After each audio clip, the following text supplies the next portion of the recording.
ধূমপান এবং মদ্যপান স্বাস্থ্যের পক্ষে ক্ষতিকর।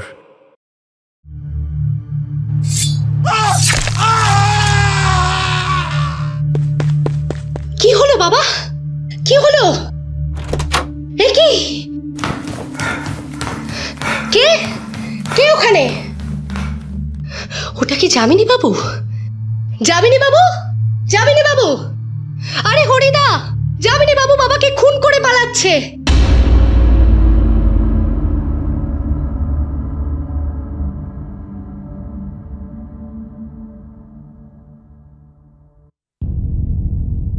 ডেজ এন্টারটেনমেন্ট ভেঞ্চার্সের নিবেদন গল্প স্বল্প।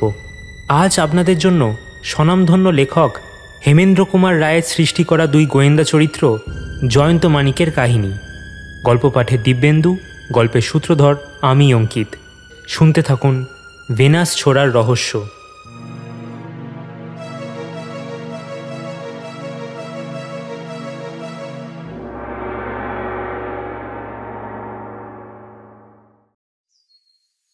বৈঠকখানা। দুজনে চা পান করছিলেন। কমিশনার ডিটেকটিভ ইন্সপেক্টর সুন্দরবাবুর সঙ্গে গোয়েন্দা বিভাগের অ্যাসিস্ট্যান্ট ধরণীধর রায়চৌধুরী। ক্রমেই ঠান্ডা হয়ে আসছে বসন্তকালের বৈকালী রোদ। হঠাৎ দ্বার পথে 2 মূর্তিকে দেখে সুন্দরবাবু উল্লসিত কণ্ঠে বলে উঠলেন, আরে জয়ন্ত আর মানিক যে, বধুয়া অসময় কেন হে প্রকাশ? মানিক বললে, অসময় মানে? চায়ের সময় তো ঠিক সময় সুন্দরবাবু। পথ দিয়ে যাচ্ছিলাম, আচমকা জানালা দিয়ে আপনার ওই তৈলমার্জিত চকচকে টাক আমাদের দৃষ্টি আকর্ষণ করলো, আর অমনি আমাদের পদচারণা হলো অবরুদ্ধ। তারপর পাছে সে ফস করে কোনো বেতাল কথা বলে ফেলে, সেই ভয়ে সুন্দরবাবু তাড়াতাড়ি বলে উঠলেন, থাক, আর ব্যাখ্যা না করে বলতে হবে না। হ্যাঁ, এগিয়ে এসো, বসে পড়ো। ওরে, আর 2 পেয়ালা চা। জয়ন্ত, বলছি, সুবিখ্যাত অ্যাসিস্ট্যান্ট কমিশনার ধরণীধর রায়চৌধুরীর সঙ্গে তোমার বোধহয় আলাপ পরিচয় নেই। ইনি তিনি। ধরণীবাবু, এরা হচ্ছে জয়ন্ত আর মানিক। আমার মুখে এদের নাম শুনেছেন বোধহয়। ধরণী আগে 2 বন্ধুর আপাদ মস্তকের উপরে চোর ধরা দৃষ্টি বুলিয়ে নিলেন। তারপর ভারিক্কি চালে বললেন, শুনেছি গোয়েন্দাগিরি নাকি এদের খেয়াল বা শখ। জয়ন্ত জোরহাত করে বললে, আজ্ঞে হ্যাঁ, বিলাসও বলতে পারেন। আপনার মতো নামজাদা পেশাদারের কাছে আমরা হচ্ছি ওই ধরুন কিনা পর্বতের তুলনায় নুড়ির মতো তুচ্ছাদপি তুচ্ছ। ধরণী কিঞ্চিত খুশি হয়ে বললেন, দেখছি আপনি কথার মাঝে কেউ কম নন। বসুন বসুন, চা খান।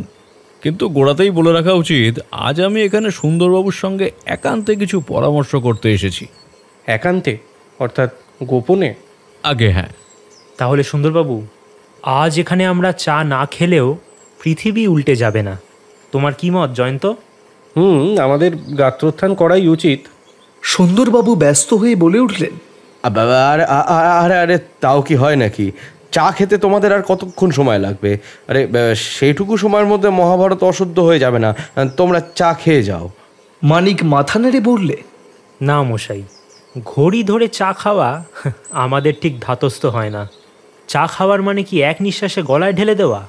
ধীরে সুস্থে কিছু গালগপ্প হবে না, 2 ফষ্টি নষ্টি করবার সুযোগ পাওয়া যাবে না, তর্কাতর্কি চোটে চায়ের পেয়ালায় তুমুল তরঙ্গ উঠবে না। তবে আর কি হলো দাদা? কাঁচুমাচু মুখে উঠে দাঁড়িয়ে সুন্দরবাবু বললেন, না ভাই, চা না খেয়ে চলে গেলে আমার দুঃখের সীমা থাকবে না। বসো। ওই দেখো চা এসে পড়েছে। ধরণীধর বিরক্ত মুখে নির্বাক। সুন্দরবাবুর নির্বন্ধ এড়াতে না পেরে অগত্যা জয়ন্ত ও মানিক হাত বাড়িয়ে চায়ের পাত্র গ্রহণ করলে। সুন্দরবাবু বললেন, জয়ন্ত, ব্যাপার কি জানো ভায়া? একটা অদ্ভুত মামলা হাতে নিয়ে আমরা মস্ত সমস্যায় পড়ে গিয়েছি। অদ্ভুত মামলা? রীতিমতো। দেখো, আসামিকে আবিষ্কার করেছি, অকাট্য সব প্রমাণ পেয়েছি, কিন্তু তাকে গ্রেপ্তার করতে পারছি না তো ভাই। মামলাটার কিছু আঁচ পেলে আপনাদের সঙ্গে আমরাও না হয় মাথা ঘামাবার চেষ্টা করতাম। দস্তুর মতো অসন্তুষ্ট কণ্ঠে ধরণী বলে উঠলেন, কে মশাইদের মাথা ঘামাতে বলেছে? পেশাদার পুলিশ শখের গোয়েন্দার সাহায্য অনাবশ্যক মনে করে। আমরা যেখানে হাবুডুবু খাই, আপনারা সেখানে তলিয়ে যাবেন। অবশ্য অবশ্য। মানিক মাথা নেড়ে বললে। হুম। ধরণী কুপিত কণ্ঠে বললেন, মানে? জয়ন্ত সাঁতার জানে, তলিয়ে না যেতেও পারে। কবজি ঘড়ির দিকে দৃষ্টিপাত করে ধরণী উঠে দাঁড়িয়ে বললে, বেশ, তাহলে আপনারা সমস্যা সাগরে সাঁতার কাটুন। আপাতত আমার আর সময় নেই, অফিসে জরুরি কাজ আছে। সুন্দরবাবু, আধ ঘন্টা পরেই যেন আপনার দেখা পাই। যে আজ্ঞে। বাবা, ভদ্রলোক তো রাগে ফুলতে ফুলতে চলে গেলেন দেখছি। হো হো করে হেসে উঠে সুন্দরবাবু বললেন,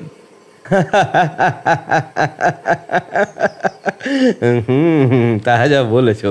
আসলে ধরণীবাবু শখের গোয়েন্দার নাম শুনলেই খেপে যান, বুঝলে তো। তার মতে 1 নম্বরের ধাপ্পাবাজরাই শখের গোয়েন্দাগিরি করে এবং সেই বলে আত্মপরিচয় দেয়। যাই হোক সুন্দরবাবু, এখন আপনার এই অদ্ভুত মামলার কথাটা বলুন দেখি। দেখো, ফলাও করে বলবার মতো সময় নেই, ছুটি পেয়েছি মাত্র আধ ঘন্টা। সংক্ষেপে বলবো, সদানন্দবাবু মস্ত ধনী, মোটা ব্যাংকের খাতা আর স্থাবর সম্পত্তির মালিক। তার স্ত্রী স্বর্গে, পুত্র সন্তান নেই। মন্দ্রা তার একমাত্র কন্যা। হ্যাঁ, সে একাধারে রূপবতী আর গুণবতী। সসম্মানে MA পরীক্ষায় উত্তীর্ণ হয়েছে। হাতে অঢেল টাকা থাকলে অনেকের অনেক রকম শখ বা নেশা বা খেয়াল হয়। তাই সদানন্দবাবুর শখ ছিল দেশভ্রমণ। তিনি ভারতের পূর্ব, পশ্চিম, উত্তর, দক্ষিণ কোথাও টহল দিতে বাকি রাখেননি। তারপর তিনি যান ইউরোপে, তারপর আবার আমেরিকায়। সেখানে গিয়ে তিনি এক নতুন বন্ধু লাভ করেন, যামিনী কান্ত। তার সঙ্গে সেও দেশে ফিরে আসে, আর প্রতিদিনই দুজনে মিলে নানা বিষয় নিয়ে আলাপ আলোচনা বা তাস, দাবা, পাশা এসব খেলা চলে। ধনী না হলেও বাপের দৌলতে তাকেও চাকরি করে খেতে হয় না। সদানন্দবাবুর বয়স 60 আর যামিনীর 45, কিন্তু তাদের ঘনিষ্ঠতা বয়সের ব্যবধান ঘুচিয়ে দিয়েছিল। 2 বৎসরের মধ্যে তাদের বন্ধুত্বের ভিত এমন পাকা হয়ে উঠেছিল যে যামিনীকে না পেলে সদানন্দবাবুর অবসর মুহূর্তগুলো অচল হয়ে পড়ত চাকা ভাঙা গাড়ির মতোই। সদানন্দবাবুর প্রকৃতির উপরে পাশ্চাত্য প্রভাব পড়েছিল যথেষ্ট পরিমাণে। নিজের একমাত্র সন্তান মন্দ্রাকেও তিনি মানুষ করে তুলেছিলেন সেইভাবেই। সে MA পাস দেওয়ার পরেই তাকে সঙ্গে করে নিয়ে আমেরিকায় গিয়ে তিনি 1 বৎসর কাল কাটিয়ে আসেন। তিনি জানতেন তার বিপুল সম্পত্তির উত্তরাধিকারিণী হবে মন্দ্রা। সুতরাং দুনিয়াদারির সঙ্গে তার পরিচয় ঘনিষ্ঠ না হলে তার চলবে না। সুপটু শিল্পীর হাতে গড়া আলমারিতে সাজিয়ে রাখা মোমের পুতুলের মতো সুন্দরী নয় মন্দ্রা। তার আশ্চর্য সৌন্দর্য যেন গতিচঞ্চল দেহের ভেতর থেকে উপচে পড়তে চায় প্রাণের প্রাচুর্যে আর জীবনের উচ্ছ্বাসে। তাকে দেখলে মুগ্ধ হতে হয়। যামিনীও মুগ্ধ না হয়ে পারেনি। খালি মুগ্ধ নয়, তাকে পাওয়ার জন্য সে হয়ে উঠেছিল লুব্ধ। বারবার এড়িয়ে এসেছে সে উদ্বাহ বন্ধন। 40-এর কোঠা পেরিয়ে সে এখন ধরা দিতে চায় সেই কঠিন বাঁধনেই। যামিনীর বয়স 45 বটে, কিন্তু অন্তরে বাহিরে সে বয়োধর্মকে নিকটবর্তী হতে দেয়নি। তার হাবভাব, চালচলন ও কথাবার্তা সবই তরুণের মতো। এমনকি চেহারা দেখলেও তার বয়স 35 বৎসরের বেশি বলে সন্দেহ হয় না। তার এই তারুণ্যই আকৃষ্ট করেছিল সদানন্দবাবুকে এবং সঙ্গে সঙ্গে সম্ভবত মন্দ্রাকেও। অর্থাৎ মন্দ্রা যে যামিনীকে পছন্দ করত এইটুকু জানা গিয়েছে, এবং তারই ফলে আশান্বিত ও উৎসাহিত হয়ে যামিনী সদানন্দবাবুর কাছে তার জামাতা হওয়ার বাসনা প্রকাশ করে। আগেই বলেছি, সদানন্দবাবুর মন ছিল অতি আধুনিক। স্ত্রী স্বাধীনতায় তার ছিল প্রবল প্রত্যয়। নিজে কোনো মত জাহির করবার আগে তিনি কন্যার মত জানতে চাইলেন। অতি আধুনিকা কেতাদুরস্ত মন্দ্রা কিন্তু নিতন্ত সেকেলে বঙ্গবালার মতোই বললে, তোমার মতে আমার মত। এ বিবাহে সদানন্দবাবুর মত হলো না প্রধানত 2টি কারণে। প্রথমত, পাত্র পাত্রীর মধ্যে বয়সের ব্যবধান 21 বৎসর। দ্বিতীয়ত, ইয়ার বন্ধুর সঙ্গে তিনি জামাতার সম্পর্ক স্থাপন করতে একান্তই নারাজ। এই মতের অমিলে কিন্তু মনের অমিল হলো না, বজায় রইল বন্ধুত্বের সম্পর্ক। ব্যাপারটা যামিনী গ্রহণ করলে 1 নম্বরের দার্শনিকের মতো খুব সহজভাবেই। সদানন্দবাবু বাজারে মন্দ্রার যোগ্য পাত্র অন্বেষণ করতে লাগলেন, কিন্তু দুর্ভাগ্যক্রমে পাত্র আবিষ্কার করবার আগেই ইহলোক থেকে তাকে বিদায় গ্রহণ করতে হয়েছে। গেল হপ্তার 18 তারিখে সদানন্দবাবুর মৃত্যু হয়েছে। স্বাভাবিক মৃত্যু নয়, তিনি মারা পড়েছেন আততায়ীর অস্ত্রাঘাতে। অস্ত্র একখানা ছোরা, অদ্ভুত ছোরা। ধরণীবাবুর মুখে শুনলাম এরকম ছোরা এখনো বাজারে আসেনি। ছোরার একদিকে খুব ধারালো ফলা, আর একদিকে গ্রিসের সৌন্দর্যের দেবী ভেনাসের নগ্ন মূর্তি। এই মূর্তিটাই হচ্ছে ছোরার হাতল, যা জার্মানির ব্ল্যাক ফরেস্ট ছোরার নামেই খ্যাত। আমেরিকার বাজারেও এর চাহিদা যথেষ্ট। শিকারীরাই এই ছোরা ব্যবহার করে। সদানন্দবাবুর বুকের উপরে ছোরাখানা বিদ্ধ অবস্থায় পাওয়া যায়। হত্যাকাল হচ্ছে রাত্রি 9:30। ঘটনাস্থল হচ্ছে সদানন্দবাবুর শয়নগৃহ। কেবল খুন নয়, সদানন্দবাবুর আলমারির ভেতর থেকে নগদ 5,000 টাকার নোটের তাড়া আর 15,000 টাকার জড়োয়া গহনাও অদৃশ্য হয়েছে। বাবার আর্তনাদ শুনতে পেয়ে মন্দ্রা তাড়াতাড়ি নিজের ঘরের ভেতর থেকে বাইরে এসে উজ্জ্বল বৈদ্যুতিক আলোতে স্পষ্ট দেখতে পায় সদানন্দবাবুর শয়নগৃহ থেকে বেরিয়ে যামিনী দ্রুত পদে সিঁড়ি দিয়ে নিচে নেমে যাচ্ছে। মন্দ্রা বারবার যামিনী বাবু, যামিনী বাবু বলে ডাকাডাকি করেও কোনো সাড়া শব্দ পায়নি। একতলায় নিজের ঘর থেকে সদানন্দবাবুর ম্যানেজার হরিবাবুও স্বচক্ষে যামিনীকে বেগে রাস্তার দিকে ছুটে যেতে দেখেছেন। মন্দ্রার মুখ থেকে আরও জানা গিয়েছে ব্ল্যাক ফরেস্টের ওই ছোড়াখানার অধিকারী হচ্ছে যামিনী। আমেরিকায় মন্দ্রার সামনেই সে ছোড়াখানা কিনেছিল। সব শুনে আমাদের ধারণা দৃঢ় হলো যে খুনি যামিনী ছাড়া আর কেউ নয়। পাছে চম্পট দেয় সেই ভয়ে তাড়াতাড়ি করে তাকে গ্রেপ্তার করলাম, কিন্তু তারপরেই আমাদের চিত্ত বিভ্রম হওয়ার উপক্রম। এ কি উদ্ভট মামলা বলতো। হা হা করে হেসে উঠে যামিনী ধরণীকে বললে, খুলে দিন মশাই, খুলে দিন। আমার নরম হাতে এই শক্ত লোহার বেড়ি সহ্য হবে না। আপনারাও হবেন অপদস্থ আর বিপদগ্রস্ত। ধরণী চোখ রাঙিয়ে বললে, চোপড়াও ছুঁচো শুয়োর, খুন করে আবার লম্বা লম্বা বুলি কপচানা হচ্ছে। ঘুষি মেরে না মুখ ভেঙে দেবো জানিস। আমি খুন করেছি? প্রমাণ? মন্দ্রা দেবী আর তার ম্যানেজার বাবু স্বচক্ষে তোকে পালিয়ে যেতে দেখেছেন। ওরা ভুল দেখেছে। ওই ভেনাস চোরাখানা কার? আমার বলেই তো মনে হচ্ছে। আমেরিকায় কিনেছিল, কিন্তু ওখানে 6 মাস আগে আমার ঘর থেকে চুরি গিয়েছে। খবর নিয়ে দেখবেন, যথাসময় থানায় ডায়েরি লেখানো হয়েছে। বটে, কিন্তু জানিস কি এই চোরার হাতলের উপরে আছে খুনির আঙুলের স্পষ্ট ছাপ। ঘটনাস্থলে পাওয়া গিয়েছে তার রক্তাক্ত হাতের ছাপ। এক জায়গায় নয়, 3 জায়গায়। হাতের ছাপে নিখুঁজি করেছে। ফালতু হাতের ছাপ নিয়ে আমি মাথা কামাতে চাই না। এই হাতের আর আঙুলের ছাপই প্রমাণ করবে খুন করেছিস তুই। পৃথিবীতে দুজন মানুষের হাতের ছাপ একরকম হয় না। বহুত আচ্ছা, দেখা যাবে। আপাতত আমার অ্যালিবাই নিয়ে মাথা ঘামান দেখি। কি অ্যালিবাই? খুন হয়েছে 18 তারিখে, কিন্তু 17 থেকে 19 তারিখ পর্যন্ত 3 দিন আমি কলকাতাতেই হাজির ছিলাম না। কোথায় ছিলি? বর্ধমানে, আমার বিশেষ বন্ধু বিজয় গোপালের বাড়িতে। কে বিজয় গোপাল? তাকে আপনি খুব চেনেন। সে হচ্ছে কলকাতা পুলিশের ডেপুটি কমিশনার চন্দ্রনাথ চ্যাটার্জির একমাত্র ভগ্নিপতি। ধরণীবাবুর চোখ উঠল চমকে। তিনি একটু থতমত খেয়ে শুধলেন, বিজয়বাবুর সঙ্গে তোর কি সম্পর্ক? বললুন তো, বিজয় আমার বিশেষ বন্ধু। তার একমাত্র পুত্রের বিবাহে সে আমাকে সাহায্য করতে ডেকেছিল। গোটা 3 দিন আমাকে কলকাতায় ফিরতে দেয়নি। বিজয়ের কাছে খবর নিলেই জানতে পারবেন। আপনাদের ডেপুটি কমিশনার সাহেবের কাছেও খবর পেতে পারেন, কারণ তিনিও ওই 3 দিন ছুটি নিয়ে বিয়ে বাড়িতে উপস্থিত ছিলেন। ধরণীবাবু আর আমি দুজনেই রীতিমতো মুষড়ে পড়লাম, যদিও মুখে কিছু ভাঙলুম না। পরে খবরাখবর নিয়ে জানা গেল যামিনীর কথা মিথ্যে নয়।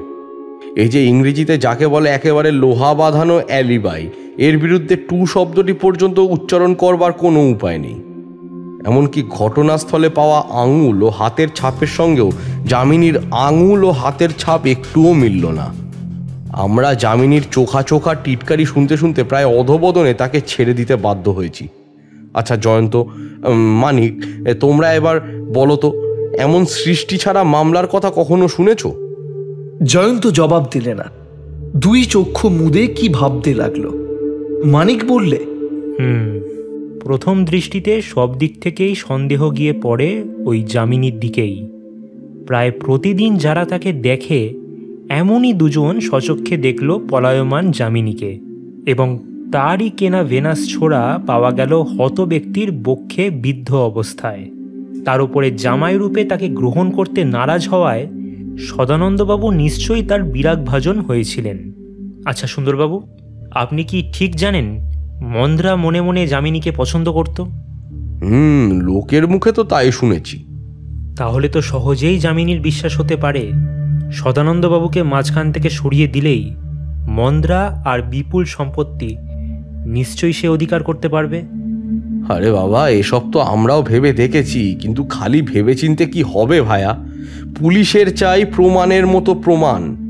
আর একটা কথা, আপনাদের জামাই আদর থেকে ছাড়া পাবার পর যামিনী কি আবার মন্দ্রার সঙ্গে সম্পর্ক স্থাপনের চেষ্টা করেনি? করেনি, আবার খুব চেষ্টা করেছে। তাকে যে ভুল দেখার বোঝা হয়েছে সেটা সবিস্তারে জানিয়ে যামিনী প্রথমে মন্দ্রাকে একখানা পত্র লেখে, কিন্তু মন্দ্রার তরফ থেকে কোনো জবাব না পেয়ে সে সশরীরে তার সঙ্গে দেখা করতে চলে আসে। মন্দ্রা দেখা না করে লোকমুখে বলে পাঠায়, নিজের চোখকে আমি অবিশ্বাস করতে পারি না, পিতৃহন্তার সঙ্গে আমি দেখা করব না। যামিনীকে তাই হাল ছাড়তে হয়েছে। আচম্বিতে জয়ন্ত চোখ চেয়ে বললে, ষড়যন্ত্র, ষড়যন্ত্র। এই হত্যাকাণ্ডের মধ্যে একাধিক ব্যক্তির ষড়যন্ত্র আছে। সুন্দরবাবু কৌতূহলী কণ্ঠে বললেন, হেই, কেমন করে বুঝলে? আমার বোঝাবুঝির মূল্য কতটুকু সুন্দরবাবু ধরণীবাবু বলবেন, খরাক্রান্তিও নয়। কিন্তু কিন্তু আমি তো আর ধরণীবাবু নই, তাই না? তাহলে আমি আপনাকে গোটা কয়েক প্রশ্ন করতে পারি কি?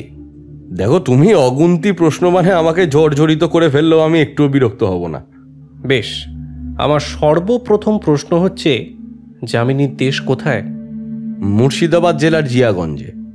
কিন্তু আজ 20 বৎসর আগে পিতামাতার মৃত্যুর পর সমস্ত স্থাবর অস্থাবর সম্পত্তি বিক্রি করে যামিনী দেশের সঙ্গে যা কিছু সম্পর্ক তুলে দিয়ে চলে আসে, তারপর নানা স্থানীয় হয়ে ঘুরে বেড়ায়। জিয়াগঞ্জের কোনো লোকই তার কথা বিশেষ কিছুই জানে না।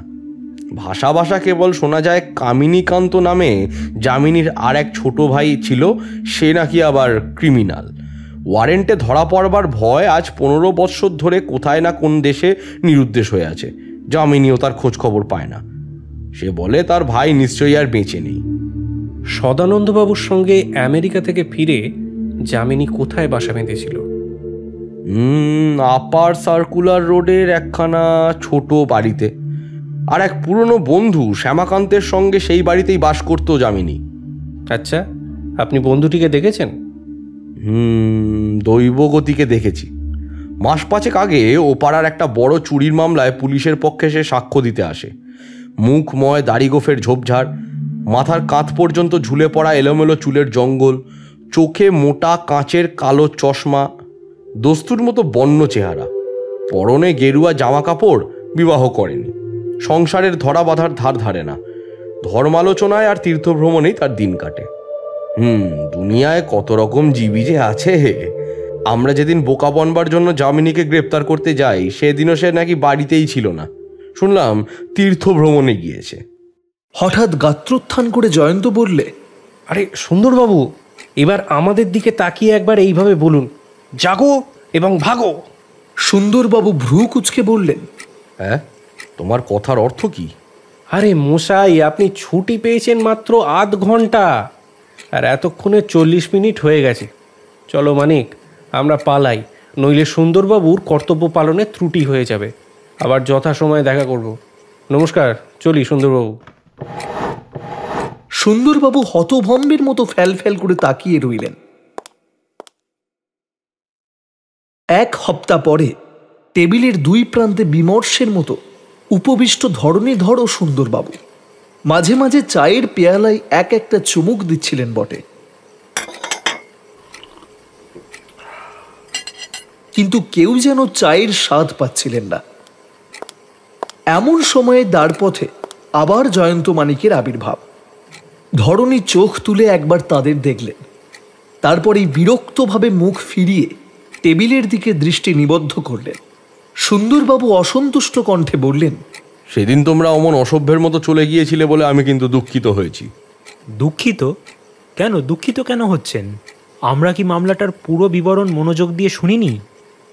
শুনেছ বটে, কিন্তু পর মুহূর্তেই হ্যাঁ কি না কিছুই না বলে বেগে স্থানত্যাগ করনি। ধরনীর মুখের পানে একবার সকৌতুকে অপাঙ্গে তাকিয়ে নিয়ে মানিক বললে, তাছাড়া আর কি করবার উপায় ছিল সুন্দরবাবু? শ্রদ্ধেয় ধরণীবাবু কি আমাদের স্পষ্ট বলে দেননি যে পেশাদার পুলিশ শখের গোয়েন্দাদের সাহায্য অনাবশ্যক মনে করে? হ্যাঁ, তখনও বলে দিয়েছি, আবার এখনও তাই বলছি। আমার এক কথা। নিশ্চয়ই নিশ্চয়ই, ভদ্রলোকের এক কথা। তা আমরা তো মশাইয়ের কাছে গায়ে পড়ে সাহায্য করবার জন্য আসিনি। আমরা এসেছি আমাদের প্রিয় বন্ধু সুন্দরবাবুকে একটা খবর দিতে। কি খবর? এই তো আমরা গতকাল জিয়াগঞ্জ থেকে ফিরেছি। তোমরাও জিয়াগঞ্জে গিয়েছিলে? কেন হে? আরে সেখানে তো যামিনীকে কেউ চোখেও দেখেনি। সে আরও ভালো করে খুঁজলে আপনারাও 2-3 জন এমন বৃদ্ধ ব্যক্তির সন্ধান পেতে পারতেন যারা যামিনী আর কামিনীকে জন্মাতে দেখেছে। ধরণী তাচ্ছিল্যের ভাব দেখিয়ে কর্কশ কণ্ঠে বললেন, হ্যাঁ, আরও ভালো করে খোঁজবার কোনো প্রয়োজনই ছিল না। আমাদের যেটুকু জানবার তা জেনেছি। যত সব বাজে কথা। 45 বছর আগে যারা জিয়াগঞ্জে যামিনীকে জন্মাতে দেখেছে, সেই সব বুড়োর বুকনি শুনে কলকাতায় বসে কোনো খুনের মামলার ফয়সলা করা যায় না। ধরণীবাবু, বলতে বাধ্য হচ্ছি আপনার ধারণা ভুল। বুড়োদের মুখে আমরা কি খবর পেয়েছি জানেন? যামিনী আর কামিনী হচ্ছে 2 যমজ ভাই। তাদের চেহারার মিল এতটাই বেশি যে দুজনকে একই পোশাক পরালে কে যে যামিনী আর কে যে কামিনী কেউ ধরতে পারবে না। সুন্দরবাবু, এই তথ্যটুকু কি আপনার কোনো রকম কাজে লাগতে পারে? সুন্দরবাবু প্রথমটা গম্ভীর বদনে চিন্তা করতে লাগলেন। তারপর সহসা লম্ফত্যাগ করে দাঁড়িয়ে উঠে উত্তেজিত কণ্ঠে বললেন, মূল্যবান তথ্য, মূল্যবান তথ্য! খুন করলো কামিনী আর লোহার বালা পড়লো যামিনী, বুঝতে পেরেছি। না সুন্দরবাবু, এখনও বোধহয় ব্যাপারটা আপনি তলিয়ে বুঝতে পারেননি। যা কিছু ঘটছে সে তাবৎ ব্যাপারের মূলে আছে একমাত্র যামিনীরই মস্তিষ্ক। কামিনী করেছে তারই আদেশ পালন। যামিনী জানতো স্বাভাবিকভাবে পুলিশের সন্দেহ তারই ওপর পড়বে, তাই পুলিশকে সে রীতিমতো নাকাল করতে চেয়েছিল। উপরন্তু প্রায় তারই মতো দেখতে কামিনীকে তার দরকার হয়েছিল। কেন জানেন? ওই সদানন্দবাবুর বাড়িতে অবাধে প্রবেশ করবার সুবিধে হবে বলে। কিন্তু কোথায় সেই কামিনী? তা তো আমি জানি না, তবে এক্ষেত্রে একটা সন্দেহ প্রকাশ করতে পারি। ধর্মপরায়ণ তীর্থ পর্যটক শ্যামাকান্তকে আবিষ্কার করুন। তার মাথাটা দীর্ঘ কেশপাশ থেকে মুক্ত করুন। তার চোখের উপর থেকে চশমার কালো কাঁচের আবরণটা সরিয়ে ফেলুন। তার মুখ থেকে লম্বা গোঁপদাড়ি, ওটাও কামিয়ে ফেলুন। আর তার গা থেকে যে গেরুয়া কাপড় জামা, ওটাও কেড়ে নিন। হয়তো স্বচক্ষে দেখতে পাবেন যামিনীকান্তের যমজ ভাই কামিনীকান্তকে। হয়তো এই হচ্ছে আমার ভ্রান্ত ধারণা, কিন্তু আমি এখনই সঠিক কিছু বলতে পারবো না। সুন্দরবাবু হতাশভাবে বললেন, কিন্তু শ্যামাকান্ত যে খাঁচার বাইরে কোথায় উদীয়মান হয়েছে, কে তার সন্ধান দেবে বলো তো? ধরণী গোঁ ভরে নীরবে সব কথা শুনছিলেন। এতক্ষণ পরে মুখ খুলে বললেন, এই যে সুন্দরবাবু, বলে যাচ্ছেন কেন? আমাদের যেসব সুযোগ সুবিধা আছে শখের গোয়েন্দাদের তা নেই। আমি ডাকঘরের সঙ্গে এমন ব্যবস্থা করতে পারি যে যামিনীর বাড়ির সমস্ত চিঠিপত্র যেন বিলি করবার আগে আমাদের কাছে পাঠানো হয়। জয়ন্তবাবুর সন্দেহ যদি সত্য হয়, 2 কি 4 কি 6 মাসের মধ্যে কোনো না কোনো ইঙ্গিত অবশ্যই পাওয়া যেতে পারে। তোমাদের কি মত জয়ন্ত? না সুন্দরবাবু, আমাদের আপাতত আর কোনো মতামত নেই। এখন তবে আসি। মানিক, চলো।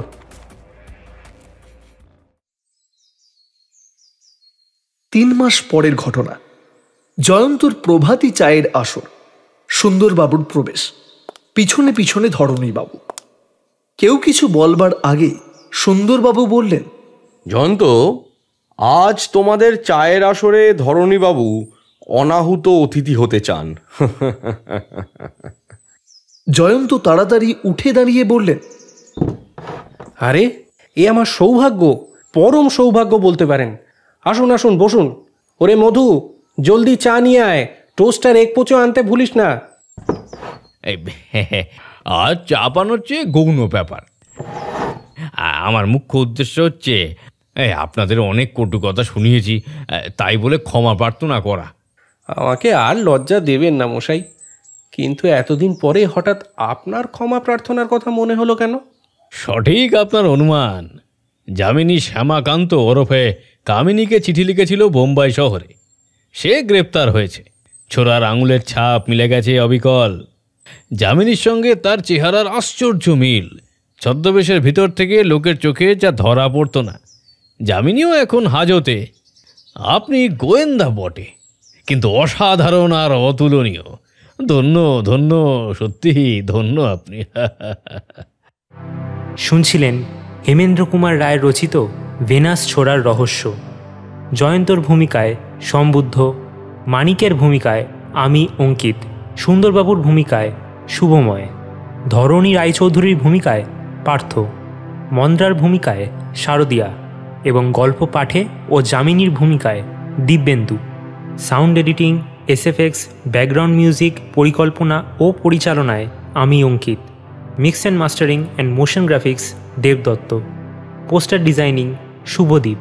Social media promotion Amit. Golposwolpo theme Sunny.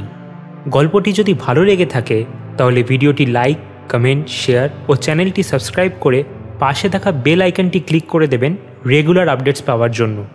আমাদের সাথে যোগাযোগ করতে হলে ডেসক্রিপশন বক্সে দেওয়া আমাদের ফেসবুক পেজ ও ইনস্টাগ্রাম পেজে ইনবক্স করতে পারেন। গল্পস্বল্পর পরবর্তী গল্প আসবে খুব শীঘ্রই শুধুমাত্র দেশ এন্টারটেনমেন্ট ভেঞ্চার্সের ইউটিউব চ্যানেলে।